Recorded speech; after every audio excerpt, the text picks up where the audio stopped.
Kayong dalawa, you are sending a mixed message to our people. Oho. Yun ang pinaka-bood ng aking, kinakailangan natin, magkaroon tayo ng clarity rito. Ang insertion ba masama o mabuti?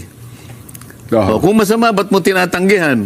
Oho. Kung masama, bakit sabi mo part ng regular process at hindi mo siya tinanggap? Dapat na bahala yung mga kasama natin. Wala naman palang problema diyan. O ngayon, ang sinasabi niya, bago natin i-refer yung privilege speech ni Senator Marcoleta, ay gusto ko munang magpaliwanag doon sa kanyang mga pinagsasabi. Una, sabi niya, Sino po ito? Si Senador Ping na po ito? O si Senador Soto? Senate President Soto? Senate President. Okay Kasi po. siya yung presiding officer. Una kanya, dapat sana nag-deliver ka ng privilege speech. Nandito sana si Senator Ping. Opo.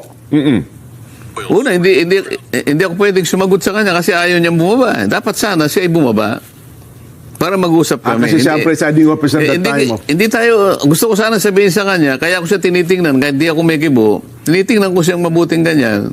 Sinesend ko yung message sa kanya. Opo. Mr. President, kung gusto mong sagutin ako, ang parliamentary practice po, kailangan po kayo ay tawagin niyo si bababa JB. sa podium. Tawagin niyo po yung majority leader, magpalit muna kayo.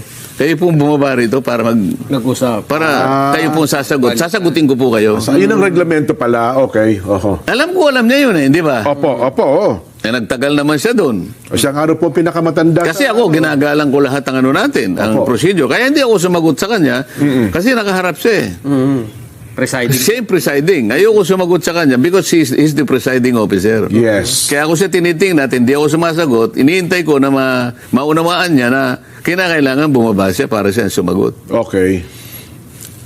So, pero ituloy natin sinabi niya, kinakailangan nga niya, nandito si Senador Ping nung nag-privilege speech ka.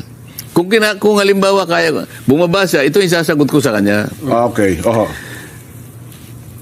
Your Honor, hindi ko po tungkulin. Wala po akong obligasyon na sabihan ko kayong lahat na ako'y magpi-privilege speech. Kailangan po nandito kayong lahat. Huwag kayong aalis Magbi-privilege speech ako. Wala pong ganon. Walang ganun. Saka hindi mo Tama. pwedeng pigilan. Wala po akong karapatan.